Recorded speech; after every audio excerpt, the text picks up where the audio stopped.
My name is Amy Goodman. I'm host of Democracy Now!, which is a daily grassroots global news hour. It's independent, it's international, it's an investigative news hour that broadcasts around the country on over 1,400 public radio and television stations around the country and around the world.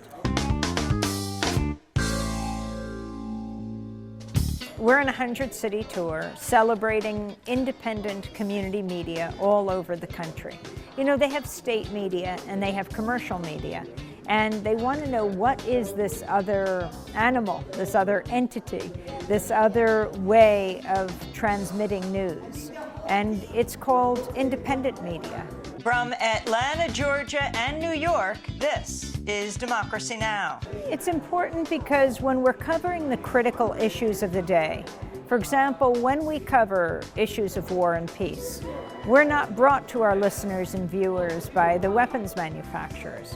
When we cover climate change, we're not brought to you by the oil, the gas, the coal, the nuclear companies.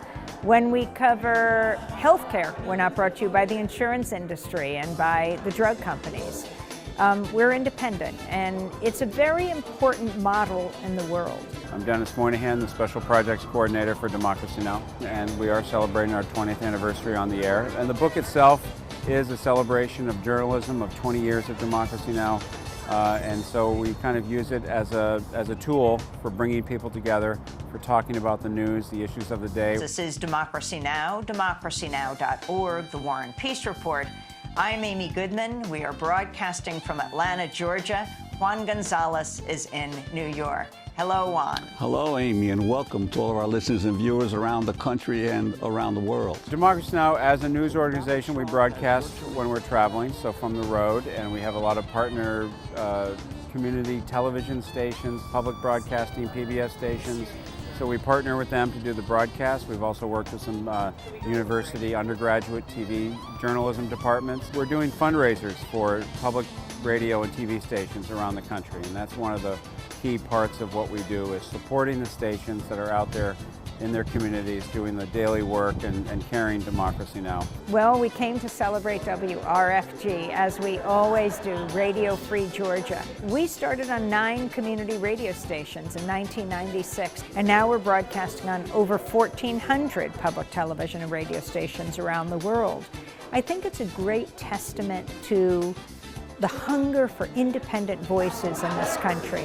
I really do think that those who are concerned about war and peace, those who are concerned about inequality, those who are concerned about climate change, the fate of the planet, are not a fringe minority, not even a silent majority, but the silenced majority, silenced by the corporate media, which is why we have to take the media back. And it's also a time in our country when people are looking at the shifting landscape that underneath what is supporting the news. How are we producing and reporting news in the U.S.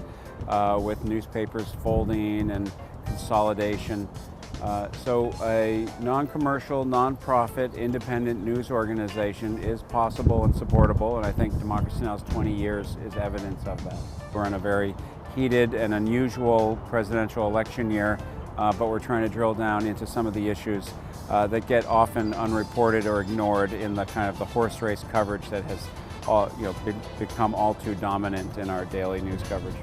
I think it's so important that we see the images of war. There's no more important decision a country can make than to go to war. And when it's at war, as the United States is in many different countries, it is incumbent upon us in the media to show the images of war. I mean, there's a reason why our profession, journalism, is the only one explicitly protected by the U.S. Constitution, because we're supposed to be the check and balance on power. People use information to make up their own minds, and there's no more important decision to make than to decide whether we should be at war. So it's critical that, you know, when we are at war, we hear about the soldiers who are dead and dying.